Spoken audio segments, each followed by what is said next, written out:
Hey everyone, Dave here from Philly Tech Entrepreneurs. Thank you for joining our monthly webinar. This month we're going to be talking about how to validate your startup idea.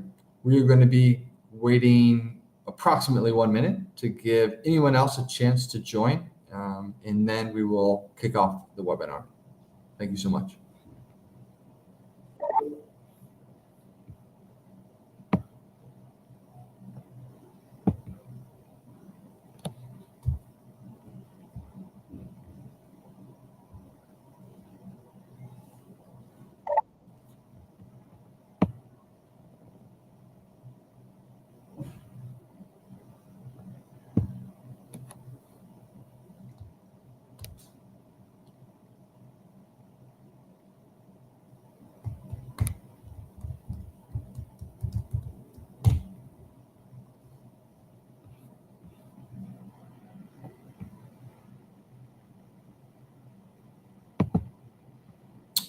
All right, welcome. Let me open up this month's webinar.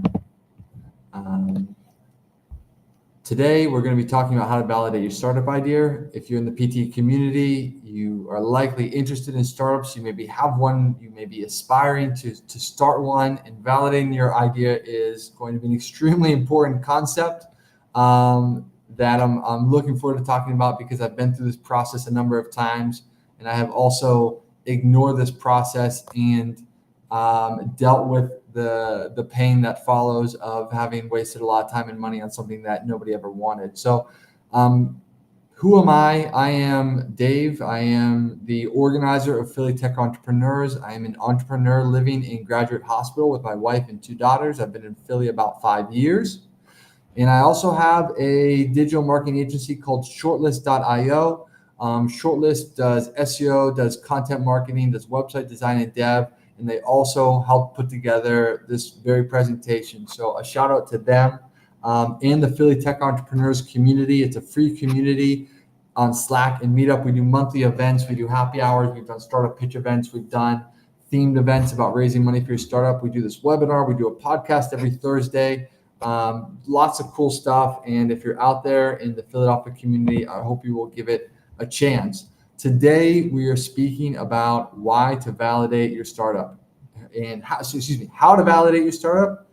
And specifically, let's talk about why. Why is this important? Why not just do what you want to do? Why not just pursue the idea that got you excited? Well, many startups fail for a variety of reasons, and more often than not, it's poor product market fit. They struggle because their product does not meet the market demands or solve a relevant problem. This is often because nobody took the time to validate the market and the interest before they went ahead and build, right? People think about startups. We hear about partners getting in fights or running out of money, and just different things. And the reality is most startups fail long before they even get to that stage because they never actually validated their idea. They just built something that they thought people would like and buy because they thought it was cool. And then they found out later on that it is just not anything people wanted. I have gone on sites like acquire.com where there are businesses that are listed for sale. 90%, I feel like, of these businesses are just apps and products that an engineer built because they thought it would be cool and couldn't get any customers. I have also done that. So I'm not pointing the finger as to say these people have made a foolish error. I've done that myself as well, but it is extremely common. So this is why you need to take the time to validate your startup idea. This is why, because essentially if you don't, you are playing with fire and hoping that this concept is going to be interesting for your target market, and in all chances, it very well might not be. So let's talk about the process that you can go to. It's a high level process. Obviously, every startup idea is going to have its own nuances and complexities in terms of how it should be validated. And I should also mention that validating a startup is not a binary 1-0, yes, no, okay, the startup is binary, the startup is validated. It is a progressive process, and validation is required at all different stages of the life cycle of a startup. Nevertheless, let's start with some of the things that you should be doing in the beginning. Number one, clearly defining the problem, solution, target market, and business model. If you can't do this, stop. I know this sounds very obvious. This whole slide reads like super obvious. It's something that, probably we all assume we know and do all the time. As an organizer of a tech group in Philadelphia, I have been to a number of pitch events. I have hosted pitch events. I cannot tell you the number of times I have stood in the audience and not understood what problem the person was solving, why their solution makes sense, who they were targeting, and how they're going to make money. These are just basic things, and I think we often just outsmart ourselves and get too cute instead of just thinking about the basics, about the problem we're trying to solve, how our solution solves that problem, who's going to buy this, and how much are they going to pay us, and why is this financially going to work. So if you cannot define these four things, don't go any further. Step two is to research existing solutions. Try to find 5 or more competing solutions. Try to find as many competitors as you can. And if you find too many, you may want to reconsider whether or not it makes sense to pursue this idea.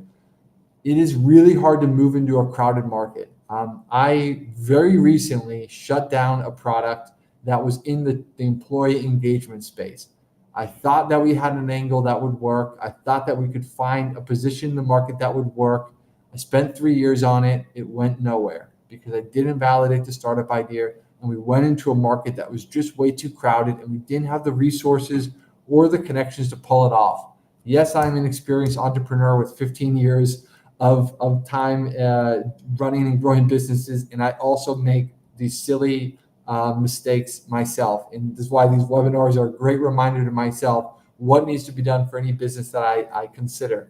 But really, you have to look at the competitive landscape, and you have to understand how what you are offering is different. And being lower priced is usually not a strong differentiator. Being more user friendly, maybe also not a strong differentiator. These are angles, and they are something that they are to an extent differentiators, but if you've only got one of them, then you are really in a bind if at any point you want to go up market, or if your tool becomes more complex and the user experience starts to drop off and you no longer have that USP. You have to really kind of understand that there should be hopefully multiple key differences in the approach, the go-to-market strategy, the business model, the way that you solve the problem, maybe your pricing, maybe your user experience. You really want to have like several sort of differentiators to sit on. Imagine a chair. If it just has one peg, you're probably going to fall over. If you have at least 3, you can find some balance, right?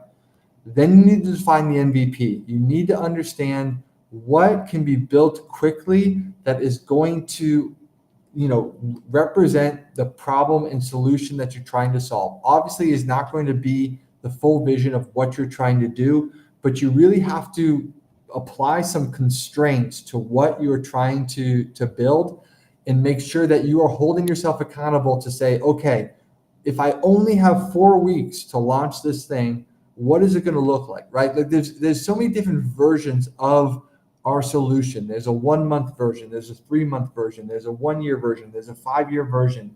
And all these are valid, and all these are maybe progressively where we want to get to, but we cannot wait 5 years to launch our product because we need to get that market feedback as fast as possible. And so, it varies obviously based on, the problem that you're solving in the industry. Certain industries, fintech, health tech, you can't just slap something together in 3 weeks. But in some cases, there is a small MVP solution that can be put out there, because the best way, honestly, to validate a business is to put out a quick and dirty solution and see what people think. Because honestly, if the problem is real, if the pain is real, then they will accept a quick and dirty solution because they'll just be so happy to get any solution whatsoever. That is when you've got something. When people demand a very high quality experience, it lends itself to maybe that it's not such a painful problem to be solved, right?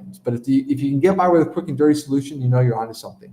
And then all that is validating the target market, right? So having that MVP out there, getting out to the target market, get the feedback and iterate. That's the process. That's the 5-step process. And if you can't get through that, you need to stop.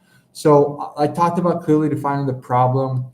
You'll hear in the startup world, you hear things about, what's a vitamin and what's, a pain reliever, right? Like a vitamin, a supplement, these are nice to have. These are things that we get motivated. We buy a bottle, we take it for 10 days and then it sits on the shelf, right? And then we never do anything with it because, fish oil sounds great, but then what? Like nobody really can keep up with that stuff. When you actually, Tylenol, Advil, you got a headache, you're going to take medicine, you want to get rid of that headache.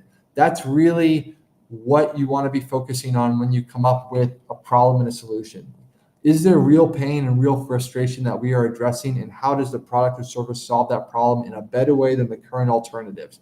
If you can do that, if you can create the Advil to the problem, then people will take it. And that's essentially what you want. And of course, you need to make sure that there's a business model behind that, because we can't just be giving out stuff for free.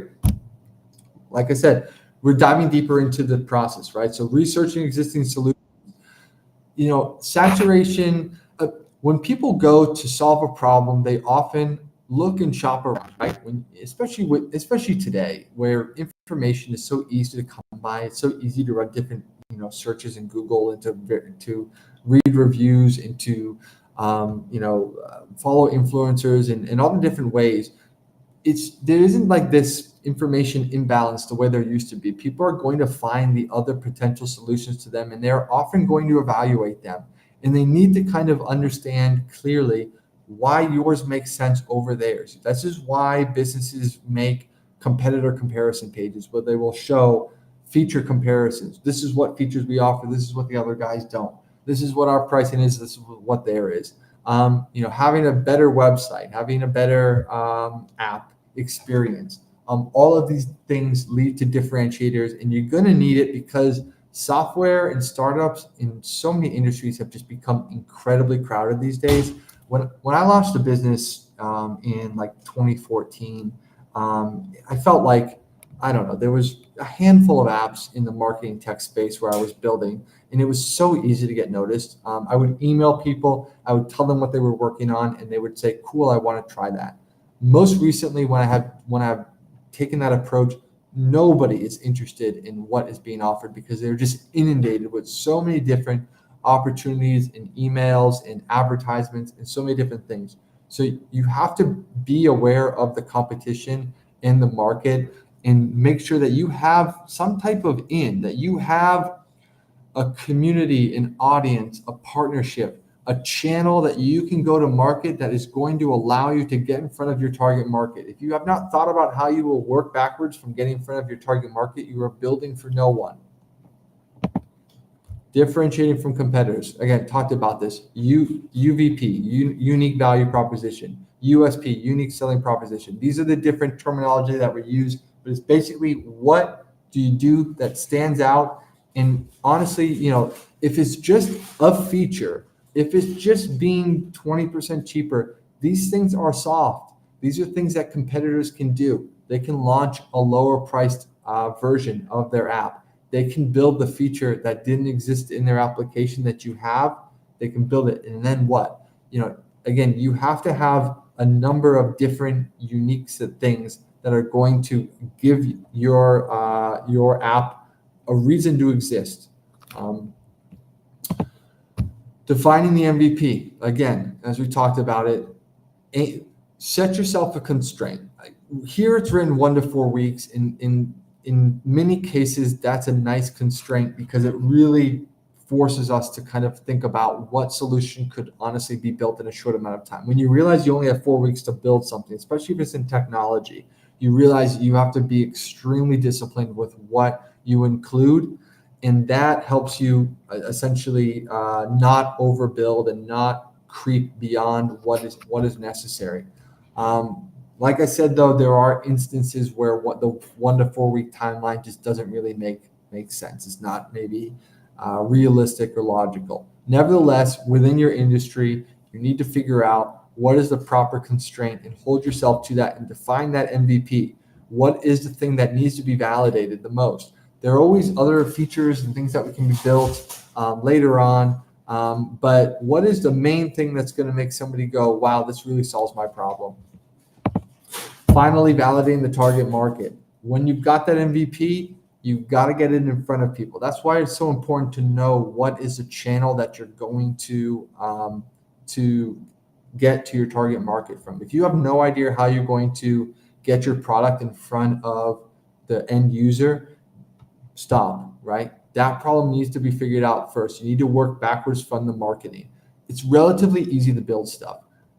Honestly, no offense to people that are engineers, that have a technical background, but the reality is, to put together something, coding has never been as easy as today as ever. There are low code solutions, no code solutions. A lot of stuff you can whip together in a spreadsheet just to even see what it might look like. That's not what's hard. What's hard is getting in front of your target market and communicating why what you're offering is going to be worth their time and energy and eventually their money. That's what's hard. So you got to validate with the target market. So that is a short and sweet of validating your startup idea. And it should be short and sweet because this isn't supposed to be a complicated thing. It's supposed to be an iterative process that we can follow that makes sense and that has different safeguards along the way before we overinvest time or money into any of our things that we're looking to basically develop, business, etc., startups. I hope that the presentation was beneficial to you. We do, as I mentioned, monthly webinars for affiliate tech entrepreneurs. We've done stuff about keyword research, content strategy, obviously validating your startup idea. We did one last month about accelerators versus venture studios versus another startup community versus bootstrapping, things like that. Next month will be something different. I forget what it is, but I hope to see you there. They're all on our website, affiliatetechentrepreneurs.com. All our events are there. Follow along. Thank you very much.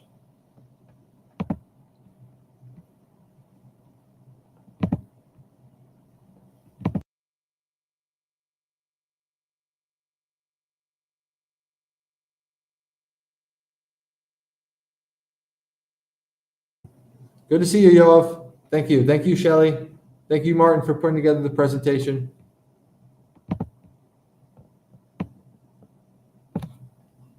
Talk to you guys soon. Hope to see you at another event.